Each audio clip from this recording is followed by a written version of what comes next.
ब्रह्म सूत्र के द्वितीय अध्याय के तृतीय पाद के प्रथम अधिकरण के छठे सूत्र के व्याख्यान रूप भाष्य की चर्चा हम लोग कर रहे हैं। ये बताया गया कि आकाश की उत्पत्ति बोधक श्रुति को मुख्यार्थक मानने पर भी छांदोग्य श्रुति के साथ आपस में विरोध होगा, ये जो पूर्व पक्षी का कथन था। छांदोग्य श्रुति को मुख्यार्थक मानेंगे, तस्माद् वा ये तस्मादात्मनः आकाश संभूत, ये श्रुति यदि आकाश की मुख्य उत्पत्ति बताएगी तो छांदोग्य श्रुति के साथ, वो तो तैत्रीय श्रुति है, छांदोग्य श्रुति का विरोध होगा। और जैसे पूर्व पक्षी के मत में परस्पर विरोध होने से पूर्व पक्षी के मत को अनुपादेय बताया गया द्वितीय पाद में, ऐसे श्रुति मत भी परस्पर विरुद्ध होने से पूर्व पक्ष के मत के तरह ही अनुपादेय हैं। इसी अभिप्राय से पूर्व पक्षी का कथन था। तो ये कहा गया कि छांदोग्य श्रुति को मुख्यार्थक मानने पर भी, क्या नाम हो, तैत्रीय श्रुति को मुख्यार्थक मानने पर भी छांदोग्य श्रुति के साथ विरोध नहीं होगा। इसलिए कि तैत्रीय श्रुति को तो क्रम की प्रतिपादक होने के कारण उसमें कोई अन्यथाकरण नहीं किया जा सकता, और छांदोग्य श्रुति में तो जिसका अन्यथाकरण नहीं किया जा सकता, ऐसी जो बलवती तैत्रीय श्रुति है उसके अनुसार थोड़ा बदल करके अर्थ किया जाएगा, और वो अर्थ होगा तत् आकाशम वायुंच सृष्ट्वा तेजो असृजत। तो कोई विरोध नहीं होगा, एक सृष्टा का यानी एक कर्ता का अनेक कार्य के साथ अन्वय हो सकता है, कोई आपत्ति नहीं। और ये जो कहा था अनेकार्थ शब्द में अनेकार्थत्व मानने के लिए आवृत्ति आवश्यक है, तो आवृत्ति दोष आएगा। असृजत इस पद की आवृत्ति छांदोग्य में करनी पड़ेगी ना। आकाशम असृजत, वायुम असृजत और तेजो असृजत। एक बार उक्त असृजत पद की यदि आवृत्ति करनी पड़े तो आवृत्ति नामक दोष स्रोत मत में आता है। इस दोष का अपने मत में निराकरण करते हुए ये कहा गया कि स्रोत मत में ये दोष भी नहीं है। भाष्य में कल बताया गया था ना कि न च अस्माभि सकृश्रुतस्य सृष्टु सृष्टव्यद्वय संबंधो अभिप्रेयते, श्रुत्यंतर वसेन सृष्टव्यांतर उपसंग्रहात्। इस वाक्य से ही बताया गया था कि हम श्रुति का अनुसरण करने वाले सिद्धांती एक सृष्टा का सृष्टव्य आकाश और तेज के साथ संबंध की विवक्षा नहीं करते हैं, संबंध को अभिप्रेत नहीं मानते हैं, क्योंकि उस श्रुत्यंतर जो तैत्रीय श्रुति है उसी से सृष्टव्यांतर का उपसंग्रह हो रहा है। ग्रहण हो रहा है। और अर्थात ये अर्थ निकला नच इत्यादि का टीका में टीकाकार ने अर्थ करते हुए कहा कि तद आकाशम असृजत, ऐसे वाक्यांतर की ही कल्पना की जा रही है छांदोग्य में। असृजत पद की आवृत्ति नहीं, वाक्यांतर की ही कल्पना। और वह वाक्यांतर की कल्पना है अनुमान मूलक, इसलिए उसे कहा जाता है अनुमित श्रुति। अनुमित श्रुति है, यानी दो प्रकार के श्रुति वचन माने जाते हैं, एक प्रत्यक्ष श्रुति वचन, दूसरा अनुमित श्रुति वचन।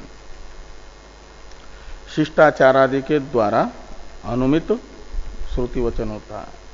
यहां पर एक अनुमान बताया जो तद आकाशम असृजत, इस वाक्य की कल्पना का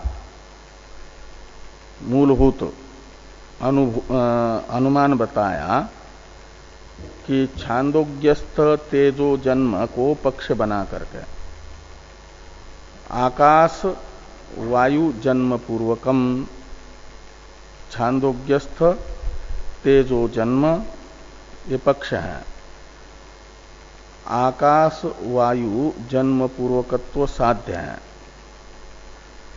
तेजो जन्मत्वात् हेतु है, तैत्तिरीयस्थ तेजो जन्मवत ये दृष्टांत है।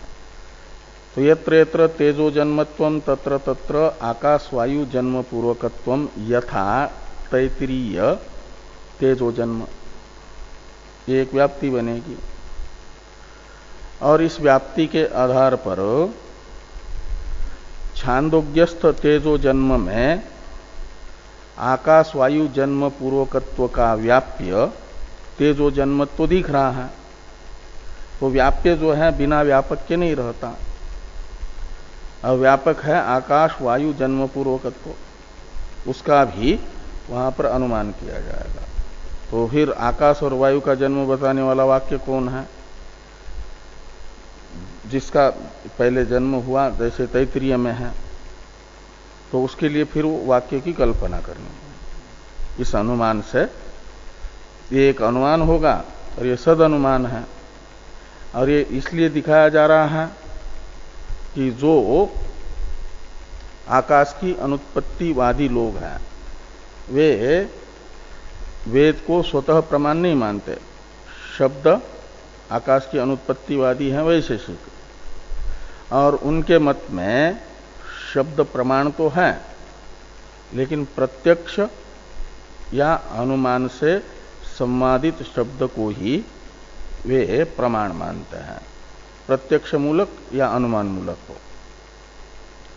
तो वहां प्रत्यक्ष तो कोई श्रुति दिख नहीं रही है जिसका श्रावण प्रत्यक्ष हो, आकाश का जन्म बताने वाला कोई श्रुति वाक्य नहीं, तो अनुमान मूलक ये। तो छांदोग्य में तेज का जन्म बताने वाली तो प्रत्यक्ष श्रुति है, लेकिन तेज के जन्म में अनुमान से निश्चित हुआ कि आकाश वायु जन्म पूर्वकत्व, तो आकाश और वायु का जन्म इससे पहले होगा। तो आकाश और वायु का जन्म तेज से पहले बताने वाले कोई वाक्य होने चाहिए ना छांदोग्य में। उन वाक्यों की कल्पना इस अनुमान से की जाएगी। तो इस प्रकार ये तद आकाशम असृजत, ऐसे पूरे वाक्य की ही कल्पना छांदोग्य में की जा रही है, अतः आवृत्ति दोष नहीं आएगा।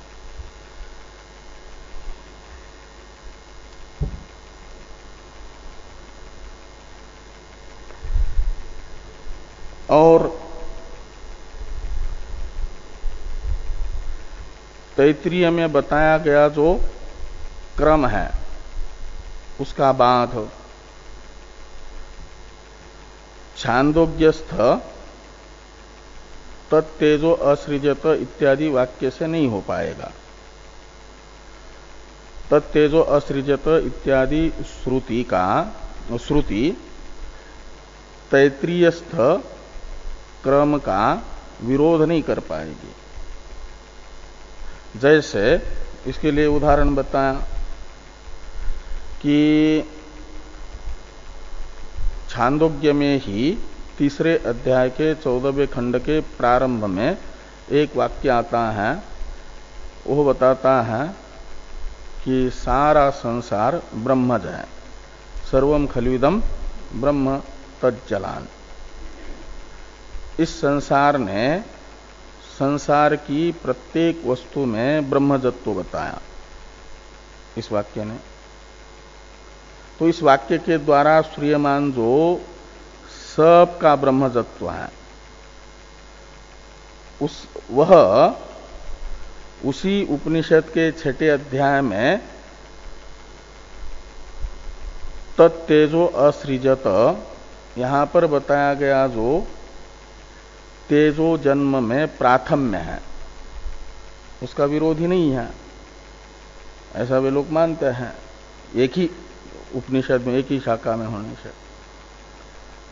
तो छांदोग्य के 3 अध्यायस्थ सूर्यमान जो सबका ब्रह्मजत्व, उसका जैसे उसी उपनिषद के 6ठे अध्याय में श्रुत क्रम के साथ तेज प्रमुख उत्पत्ति क्रम के साथ कोई विरोध नहीं है, अविरोधी है।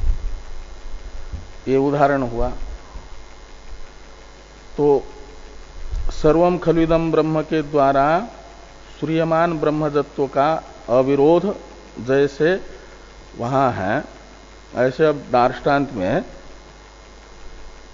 ये घटाइए कि तत्तेजो असृजत इस वाक्य ने जो तेज में तत्शब्दित ब्रह्मजत्व बताया है, ब्रह्म ने तेज को बनाया, तेज की सृष्टि की, का अर्थ है तेज ब्रह्मज है। तो तत्तेजो असृजत इस वाक्य के द्वारा सूर्यमान जो तेज में ब्रह्मजत्व है, इसका ये ब्रह्मजत्व का भी विरोध तैत्तिरीय में कही गई जो आकाशादि सृष्टि क्रम है, कहा गया जो सृष्टि क्रम है, उसके साथ विरोध नहीं होगा, अविरोधी रहेगा। उस उदाहरण से बताया गया। इसे आकाश की अनुत्पत्तिवादियों ने सुना, लेकिन सुन करके श्रुति का जो आपस में विरोध बताना चाहते उन्होंने सुना और सुन करके दृष्टांत में वैषम्य की शंका कर रहे हैं। यहां 2 दृष्टांत हुए ना, एक सर्वम खलुइदम ब्रह्म के द्वारा श्रूयमान सबका ब्रह्मजत्व, और दूसरा दृष्टांत है तत्तेजो असृजत इस वाक्य के द्वारा श्रूयमान तेज में ब्रह्मजत्व। इन दोनों में समानता नहीं है, दोनों दृष्टांतों में। ये जो श्रुतियों का आपस में विरोध दिखाना चाह रहे हैं, वे शंका करते हैं। ननु इत्यादि से वो शंका की उन्होंने कि सर्वम खलुइदम ब्रह्म, यह वाक्य तो शम विधान वाक्य है, शम का विधान करता है। तो कैसे ज्ञात हुआ? तो तज्जलानिति शांत उपासित, ये जो विधायक पद है उपासित, इससे ज्ञापित हुआ कि सर्वम खलुइदम ब्रह्म, यह वाक्य ब्रह्मजत्व को बताने के लिए नहीं है, उसका तात्पर्य सृष्टि में नहीं है, वो सृष्टि वाक्य नहीं है। हाँ? शम विधान में उसका तात्पर्य है। और तत्तेजो असृजत इस वाक्य का सृष्टि में ही तात्पर्य है, इसलिए तत्तेजो असृजत वाक्य को तो कहा जाएगा सृष्टि वाक्य, और उसको कहा जाएगा यानी सृष्टि परक ये वाक्य हुआ, और वो वाक्य हुआ शम विधि परक। तो शम विधि परक वाक्य में कहे गए ब्रह्मजत्व का सृष्टि वाक्य के द्वारा कहे गए उत्पत्ति क्रम के साथ अविरोध हो तो कोई आपत्ति नहीं, वो तो बन सकता है। लेकिन तत्ते जो असृजत ये जो है सृष्टि वाक्य है, तो इसके द्वारा कहे गए ब्रह्म तत्व का अन्यत्र सृष्टि वाक्य के द्वारा कहे गए क्रम में के साथ अविरोध दिखाना नहीं बनेगा, उदाहरण में वैषम्य होने से। इस प्रकार की आशंका पूर्व पक्षी ने की भाष्य में 505 नंबर पृष्ठ पर। और न इति उच्यते इत्यादि से इस आशंका का समाधान किया जा रहा है।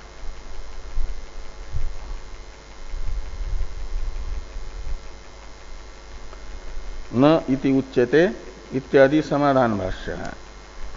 इसकी अवतरण टीका को देखिए, समाधान भाष्य के अवतरण टीका है इधर, ननु इत्यादि ना इस प्रतीक के बाद में। तेज प्राथम्य स्वीकारे आकाश सर्गो धर्मी तद्धर्म प्राथम्यंच इति द्वयम श्रुतम बाधनीयम इति गौरवम। और आकाश प्राथम्य तु आर्थिक तेजस सर्ग प्राथम्य मात्र बाध इति लाघवम इति मत्वा आह नेति उच्यते इति। तो ये कहते हैं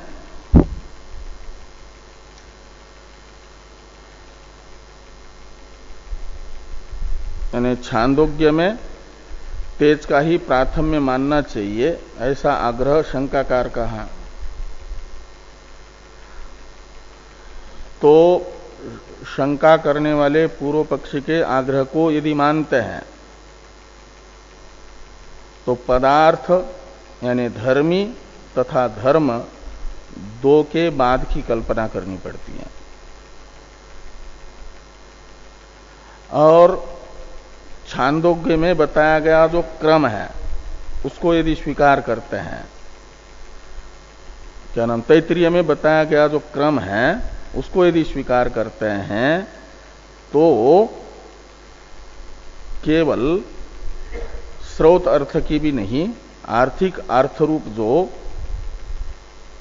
तेज के जन्म में प्राथम्य है, ये धर्म रूप अर्थ है, और वो भी अर्थात प्रतीयमान है, श्रुति से प्रतीयमान नहीं। इसलिए आर्थिक जो धर्म रूप अर्थ है, प्राथम्य रूप धर्म अर्थ, उसका बाद होता है। धर्मी स्रोत धर्म और धर्मी के बाद की कल्पना की अपेक्षा आर्थिक धर्म के बाद की कल्पना करने में लाघव है। और ये जो है सिद्धांती जो ये मानना चाहते हैं कि छांदोग्य में भी तेज का जन्म तृतीय स्थान पर है, आकाश और वायु के जन्म के पश्चात है, तो उनके यहां मात्र ये सिद्धांती हैं, तेज के जन्म को आकाश और वायु के जन्म के बाद मानने वाले, जो तैत्तिरीय में बताया गया वैसा ही छांदोग्य में मानने वाले। तो उनके यहां तो क्या करना पड़ रहा है, केवल छांदोग्य में जो तेजो जन्म में अर्थात प्रतीयमान प्राथम्य रूप धर्म है उसके बाद की कल्पना करनी पड़ रही है। और जो छांदोग्य को महत्व दे रहे हैं उनके अनुसार तो श्रूयमान जो आकाश की उत्पत्ति रूप धर्मी है, तस्माद् वै तस्मादात्मनः आकाश संभूत, इसमें प्राथम्य धर्म का धर्मी है आकाश का सर्ग यानी उत्पत्ति, वो धर्मी है, और उसमें प्राथम्य रूप धर्म है। इन दोनों के भी बाद की कल्पना करनी पड़ रही है। किनको? जो छांदोग्योक्त क्रम को ही स्वीकार करना चाहते हैं। तेज के जन्म को प्रथम मानना चाहते हैं। उनके मत में आकाश का जन्म रूप धर्मी की भी जो स्रोत है असंभूत इस श्रुति के द्वारा प्रतीयमान है। स्रोत कहा जाता है श्रुति के द्वारा प्रतिपाद्यमान। तस्माद् वाये तस्माद् आत्मना आकाश संभूत, ये श्रुति वचन आकाश की उत्पत्ति बता रहा है। इसलिए आकाश का सर्ग हुआ श्रूयमान धर्मी, और उसमें प्राथम्य भी है। इसलिए कि पंचमी आत्मा पदार्थ में प्रकृतित्व बता रही है, इसलिए उससे पूर्व में तो प्रकृति है, इसलिए प्रथम विकार तो आकाश ही होगा। इसलिए प्राथम्य भी वहां स्रोत है। तो स्रोत जो प्राथम्य रूप धर्म और स्रोत जो आकाश की उत्पत्ति रूप धर्मी, इन दोनों का भी बाध की कल्पना करनी पड़ रही है। जो छांदोग्योक्त क्रम को अपनाना चाहते हैं उनको, वो छांदोग्योक्त क्रम को अपनाना चाह रहे हैं कौन? आकाश की अनुत्पत्ति मानने वाले लोग, वैशेषिक, उनके मत में दोष आता है। ये यहां कह रहे हैं, यानी जिस अभिप्राय से सिद्धांती समाधान करना चाह रहे न इत्यादि से, तो सिद्धांति का अभिप्राय बताया जा रहा है कि तेज प्राथम्य स्वीकार्य सती, ये सती सप्तमी है, आकाश सर्गो धर्मी तद्धर्म प्राथम्यंच इति द्वयम श्रुतम बाधनीयम। आकाश सर्ग रूपी जो धर्मी और आकाश सर्ग रूपी धर्म का जो धर्मी का जो धर्म है वो कौन? प्राथम्य। ये दोनों भी कैसे हैं? तो श्रुत है, मतलब श्रुति के द्वारा ज्ञायमान है, प्रतीयमान है, उनके बाद की कल्पना करनी पड़ेगी। तो स्रोत अर्थ के बाद की कल्पना, ये गौरव है। और आकाश प्राथम्य सती, यानी आकाश का प्राथम्य यदि मानते हैं तो आर्थिक तेजस सर्ग प्राथम्य मात्र बाधा। तो छांदोग्य में तेज के जन्म में प्राथम्य श्रुत नहीं है, वो आर्थिक है। आर्थिक ये विशेषण है तेजो जन्म के प्राथम्य धर्म का। तो ये जो तेज के जन्म में प्राथम्य प्रतीत हो रहा है वह श्रुति से प्रतीत नहीं हो रहा है, वो अर्थात प्रतीत हो रहा है। इसलिए उसे कहा जाएगा, जो अर्थात प्रतीत होता है उसे आर्थिक कहा जाता है। तो आर्थिक प्राथम्य के बाद की कल्पना ये लाघव है, मात्र एक आर्थिक धर्म के ही बाद की कल्पना करनी पड़ रही है। इति लाघवम मत्वा, सिद्धांत पक्ष में लाघव मान करके निराकरण किया जा रहा है कि न इति उच्यते। न का मतलब छांदोग्य में श्रुत जो क्रम है वो क्रम नहीं माना जा सकता। क्यों? छांदोग्य में श्रुत क्रम को स्वीकार करते हैं तो श्रुत धर्मी और धर्म दोनों के बाद की कल्पना करनी पड़ती है, वो गौरव है। इसलिए न इति उच्यते। आगे कहते हैं कि नहीं तेज प्राथम्य अनुरोधेन श्रुत्यंतर प्रसिद्धो वियत पदार्थ परित्यक्तव्यो भवति। तो तेज प्राथम्य अनुरोधेन, इसी का नहीं इत्यादि का अवतरण है, इसको देखिए। किंच प्रधान धर्मी त्यागात वरम गुणभूतस्य तेज प्राथम्यस्य धर्मस्य त्याग इत्याह नहीं थी। धर्म और धर्मी इन दोनों में प्रधान माना जाता है धर्मी को और गौण माना जाता है धर्म को। तो ये जो है प्राथम्य है धर्म और आकाश है धर्मी।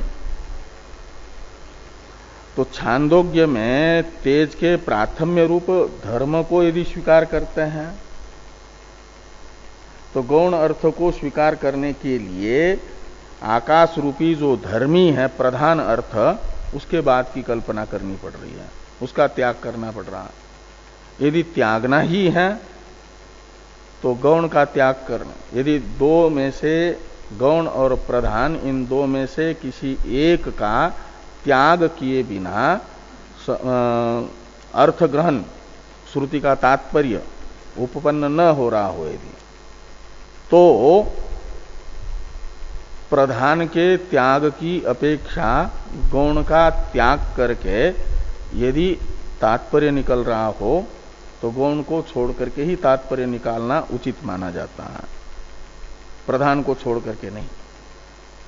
और छांदोग्य का क्रम स्वीकार करते हैं तो धर्मी रूपी जो प्रधान अर्थ है, आकाश रूपी धर्मी है, वो प्रधान अर्थ है, पदार्थ है, उसका त्याग करना पड़ता है और छांदोग्य के क्रम को स्वीकार करना पड़ता है।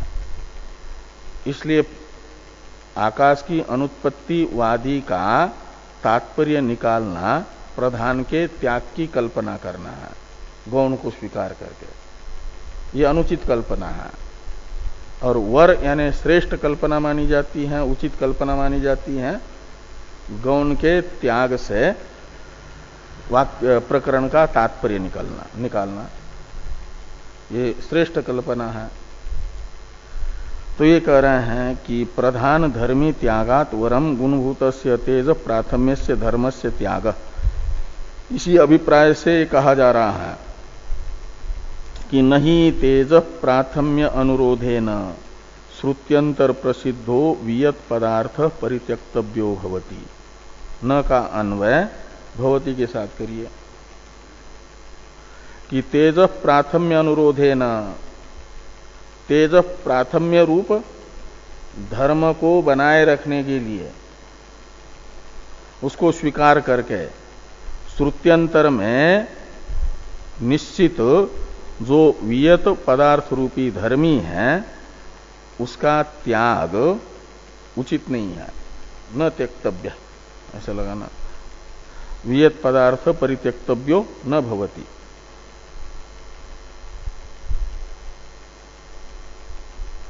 क्यों? तो कहते पदार्थ धर्मत्वात् क्रमस्य। ये जो तेज प्राथम्य रूपी क्रम है ये तो पदार्थ का धर्म है और आकाश तो पदार्थ है, धर्मी है। धर्मी प्रधान होता है, धर्म गौण होता है।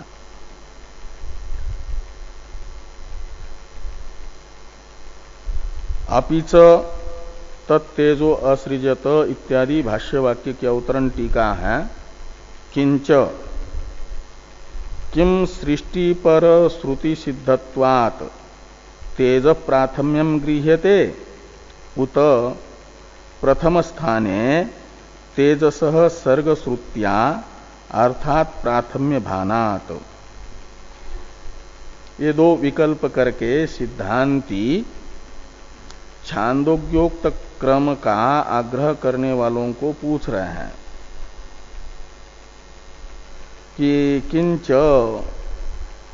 किम सृष्टि पर श्रुति सिद्धत्वात् तेज प्राथम्यम गृह्यते। तेज को कार्य में प्रथम कार्य के रूप में आप स्वीकार कर रहे हैं, तेज में जो प्राथम्य स्वीकार कर रहे हो, क्यों स्वीकार कर रहे हो, क्या हेतु है? तेज के प्राथम्य को स्वीकार करने में कौन सा हेतु है? क्या ये है कि सृष्टि पर श्रुति से सिद्ध यानी निश्चित है तेज का प्राथम्य। सृष्टि परक जो तत्तेजो असृजते वाक्य है, इस वाक्य के द्वारा निश्चित यानी निश्चित रूप से प्रतिपादित है तेज का प्राथम्य, इसलिए तेज के प्राथम्य को स्वीकार कर रहे हो आप लोग। उत यानी अथवा प्रथम स्थाने तेजस सर्गश्रुत्या अर्थात प्राथम्य भानात, ये दूसरा हेतु बता। तेज के प्राथम्य का परिग्रह करने में ये दूसरा हेतु बता रहा है कि तेज के उत्पत्ति को बताने वाली श्रुति के द्वारा, अर्थात श्रुति से नहीं, स्रोत अर्थापत्ति से, अर्थात से लेना स्रोत अर्थापत्ति, और श्रुत्या अर्थापत्य, सर्ग श्रुत्या का मतलब तेज की उत्पत्ति को बताने वाली श्रुति के द्वारा अवगत जो अर्थापत्ति, और उस अर्थापत्ति के आधार पर तेज में प्राथम्य स्वीकार किया जा रहा है। दोनों हेतुओं में अंतर समझ में आया ना।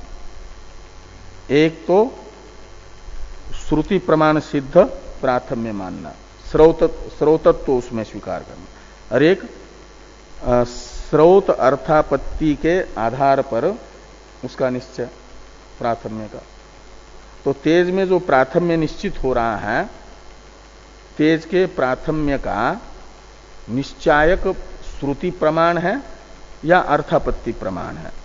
किस प्रमाण से आप तेज के प्राथम्य का निर्धारण कर रहे हो, निश्चय कर रहे हो? ये पूर्व पक्षी के प्रति दो विकल्प सिद्धांतियों ने किए।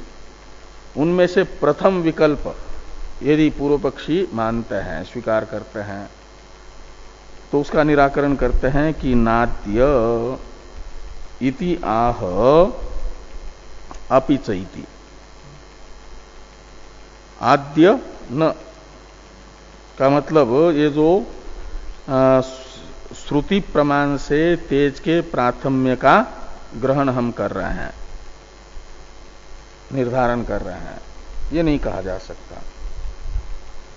इस अभिप्राय से ये वाक्य आ रहा है भाष्य में, तेज के प्राथम्य में स्रोतत्व का निराकरण करने वाला ये वाक्य है। अपि च तत्तेजो असृजत इति नात्र क्रमस्य वाचकः कश्चित् शब्दो अस्ति।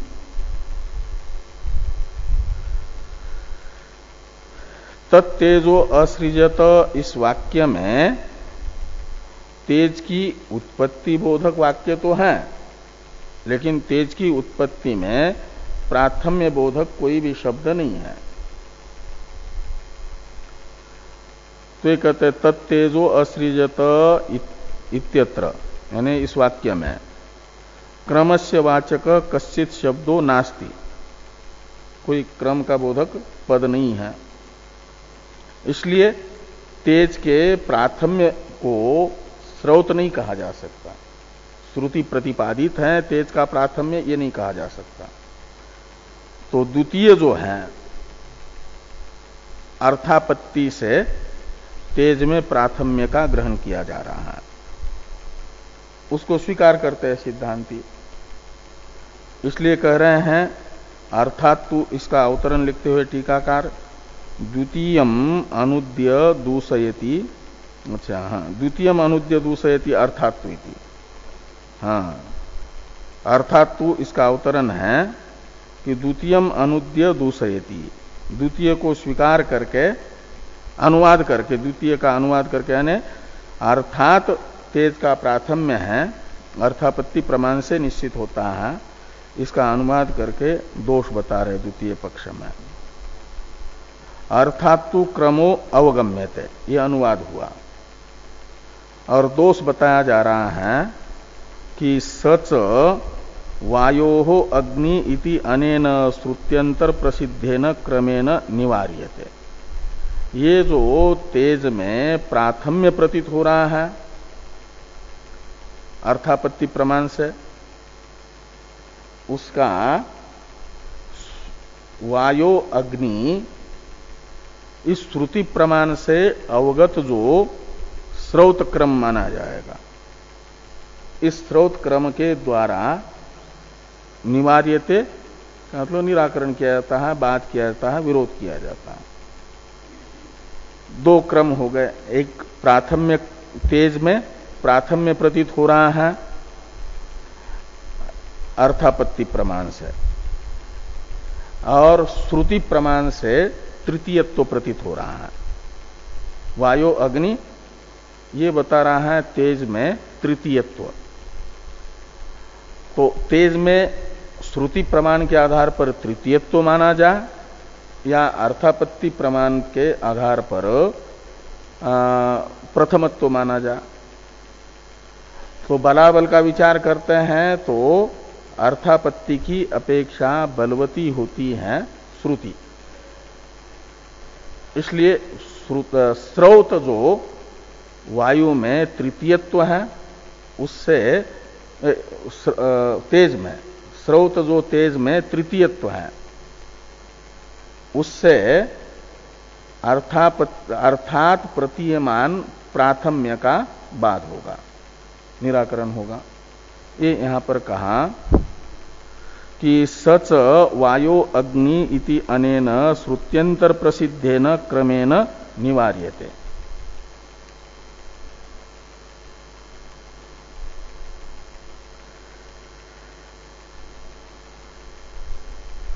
अब ये जो भाष्य वाक्य आ रहा है दूसरा, विकल्प समुच्चयो तु वियत तेजसो इत्यादि, इसके अवतरण टीका को देखिए। यद उक्तम वस्तुनि विकल्प असंभवात उभयोः प्राथम्यम शाखा भेदेन व्यवस्थितम न भवतीति नापि उभयोर द्विदल अंकुरवत समुचित्य उत्पत्तिया प्राथम्यम वायो अग्नि इति क्रम बाधा पातात इति तद इष्टम एव इत्याह विकल्प इति। पहले पूर्व पक्षी ने कहा था आकाश की अनुत्पत्ति को मानने वालों ने प्रथम सूत्र के अवसर पर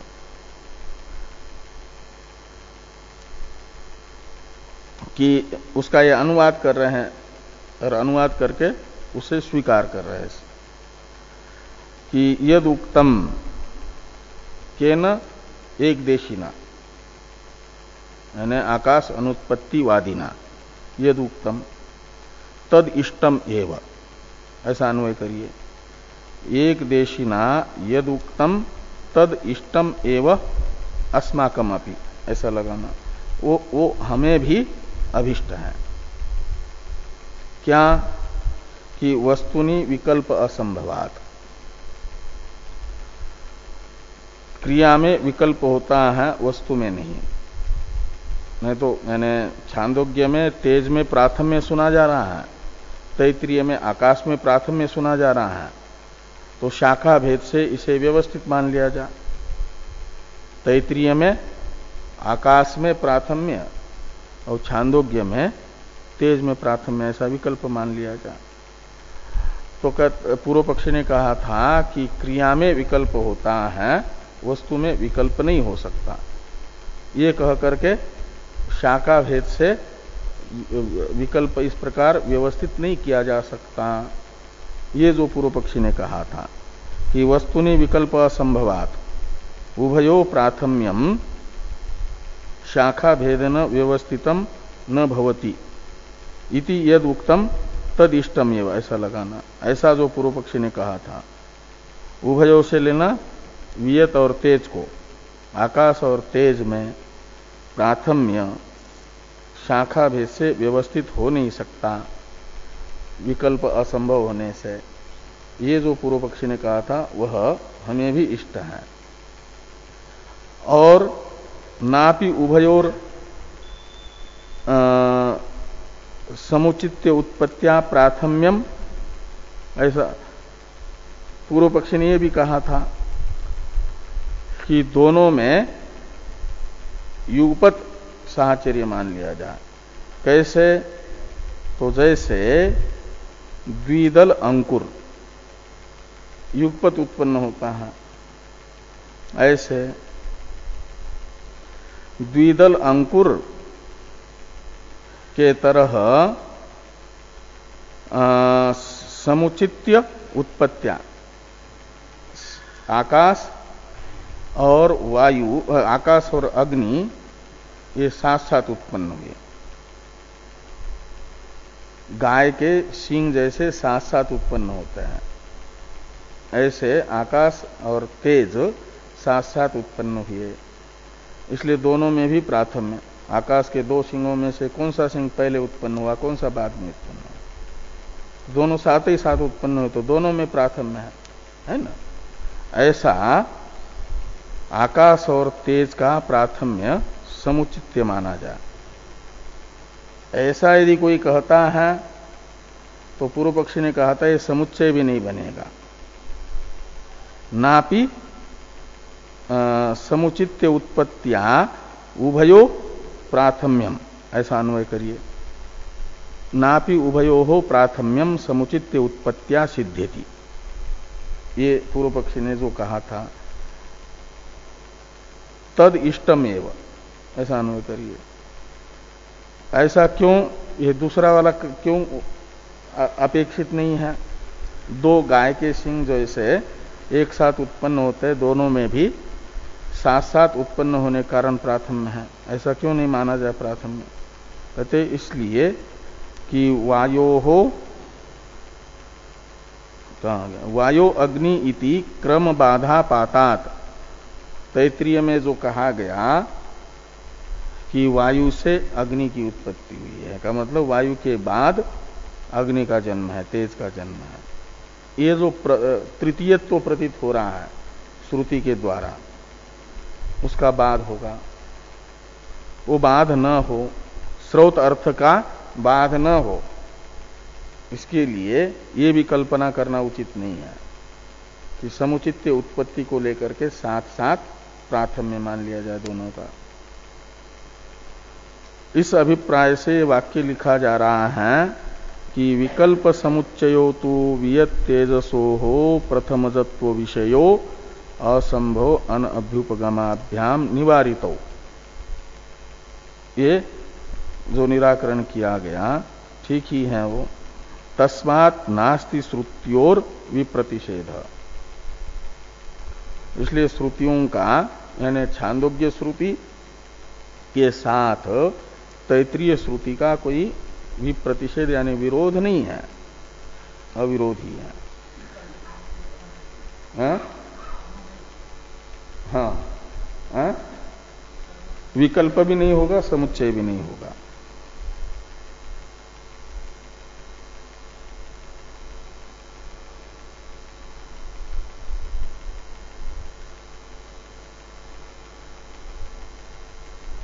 अब ये जो दूसरा भाष्य वाक्य आ रहा, अपिच छांदोग्ये येना श्रुतम इत्यादि, इसकी अवतरण टीका है। न केवलम श्रुति देव्यो अविरोध सौहार्दंच अस्ति इत्याह अपिच इति। टीकाकार श्रुति के लिए बड़ा आदर सूचक शब्द प्रयोग करते हैं। श्रुति देव्यो हो यानी श्रुति दो देवी है, एक तैत्रीय श्रुति रूप देवी है तस्माद् वाये तस्माद् आत्मना आकाश संभूत, और दूसरी छांदोग्य श्रुति रूप देवी है तत्तेजो असृजत। इन दोनों देवियों का तस्माद् वाये तस्माद् आत्मना आकाश इस देवी का और तत्तेजो असृजत इस देवी का आपस में अविरोध बता दिया गया। केवल इनका आपस में अविरोध है इतना मात्र नहीं है, आपस में विरोध नहीं है इतनी ही बात नहीं है, अपितु एक दूसरे के प्रति सौहार्द है इन देवियों का। तत्तेजो असृजत इत्यादि श्रुति रूप देवी के साथ तस्माद् वाये तस्माद् आत्मना आकाश संभूत इस श्रुति रूप देवी का सौहार्द है, इसके प्रति उसका सौहार्द है। इसलिए सौहार्दंच अस्ति यानी सुहृद भाव है, सौहार्द सुहृद भाव सौहार्दम, भाव अर्थ में अण प्रत्यय है, आपस में सुहृदता है, यानी एक दूसरे की हितैषी है। नहीं तो तटस्थ लोग भी एक दूसरे के जो होते हैं न विरोध करते हैं न सहाय करते हैं, तो उनको अविरोधी कहा जाता है एक दूसरे के। लेकिन कोई उपकार थोड़ी करते हैं। और ये देवियां आपस में सौहार्द भाव रखती हैं, सुहृद भाव रखती हैं, मतलब एक दूसरे का हित करती हैं, हित चाहती हैं। इस अभिप्राय से लिखते हैं कि अपि च छांदोग्ये येना श्रुतम श्रुतम भवति इति एताम प्रतिज्ञाम वाक्योपक्रमे श्रुताम समर्थयितुम असमाम्नातम अपि वियत उत्पत्तो उपसंख्यातव्यम। किम अंग पुनः तैत्तिरीय के समाम्नातम नभो न संगृह्यते।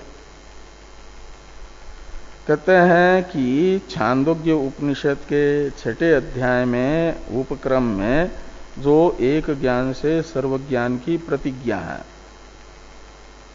ये ना श्रुतम श्रुतम भवति इत्यादि से की गई, उस प्रतिज्ञा का समर्थन करने के लिए श्रौत प्रतिज्ञा का क्या करना पड़ेगा कि आदेश के ज्ञान से सबका ज्ञान बताने के लिए आदेश शब्दित जो ब्रह्म है उसके साथ सबका अव्यतिरेक बताना पड़ेगा, तभी ब्रह्म ज्ञान से ब्रह्म से अव्यतिरिक्त सबका ज्ञान होगा। आदेश शब्दित ब्रह्म के ज्ञान से सबका ज्ञान तब होगा जब ब्रह्म के साथ सबका अव्यतिरेक होगा। और अव्यतिरेक के लिए क्या करना पड़ता है? प्रकृति विकृति भाव बताना पड़ता है। तद अनन्यत्वम, ये न्याय बताता है कि प्रकृति का और विकृति का यानी कार्य कारण का आपस में अनन्यत्व है, अव्यतिरेक है, अभेद है। तो इसके लिए तत्तेजो असृजत इत्यादि में तत् से परामृष्ट सत कहो या आदेश कहो या ब्रह्म कहो का कार्य तेज को बताया गया, और वायु को और आकाश को यदि ब्रह्म का कार्य नहीं बताएंगे तो आदेश शब्दित ब्रह्म ज्ञान से उसका ज्ञान नहीं हो पाएगा, क्योंकि आकाश का और वायु का ब्रह्म के साथ अव्यतिरेक सिद्ध नहीं होगा, अभेद सिद्ध नहीं होगा। कार्य का अपने कारण के साथ अनन्यत्व होता है। इसके लिए क्या करना पड़ता है कि सत के कार्य के रूप से अनुक्त वियत का भी यानी आकाश का भी उपसंहार किया जाता है वहां पर सत्कार्यत्वेन रूपेण। सत्कार्यत्वेन रूपेण छांदोग्य में अनुक्त जो वियत है उसका भी जैसे उपसंहार कर रहे हैं, ग्रहण कर रहे हैं। किसके लिए? एक ज्ञान से सर्वज्ञान की प्रतिज्ञा की उपपत्ति के लिए, समर्थन के लिए। तो फिर ये जो तैत्तिरीय में साक्षात ब्रह्म कार्य के रूप से कहे गए आकाश का उपादान न करना, ये कोई अच्छी बात है? क्यों उपादान नहीं होगा? किम शब्द आक्षेपार्थ में, मतलब अवश्य उपादान होगा। जब नहीं सुना गया है ब्रह्म कार्यत्वेन रूपेण, उसका भी उपादान कर रहे हैं, तो प्रत्यक्ष श्रुत जो है ब्रह्म कार्यत्वेन रूपेण उसका उपादान कैसे नहीं होगा?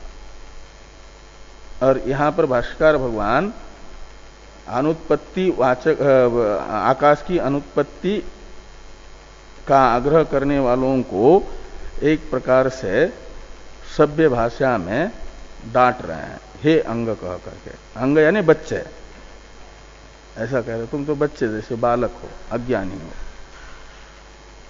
श्रुति के अर्थ निर्धारण के प्रति बचपन में है अभी तुम्हारे में, बच्चे जैसे आग्रह करते हैं ऐसा तुम अपना ही पूर्वाग्रह बनाए रखने के लिए ये कर रहे हो। हाँ, हे अंग कह करके एक प्रकार से उनके अज्ञान को प्रकट कर रहे हैं। तो अपि च छांदोग्ये येना श्रुतम श्रुतम भवति इति एताम प्रतिज्ञाम वाक्योपक्रमे श्रुताम समर्थितुम असमामनातम अपि यानी अपठितम अपि अश्रुतम अपि वियत उत्पत्तो उपसंख्यातव्यम, उस प्रतिज्ञा की सिद्धि के लिए संग्रह करते हैं। तो किम अंग, हे अंग यानी हे बच्चे, तैत्तिरीय के पुनः समामनातम नभः न संगृह्यते किम, ऐसा क्यों होता है? तो अर्थ निकलेगा अवश्य उसका संग्रह होगा। बाकी की चर्चा हम लोग कल करते हैं। ये चोक्तम इत्यादि भाष्य की।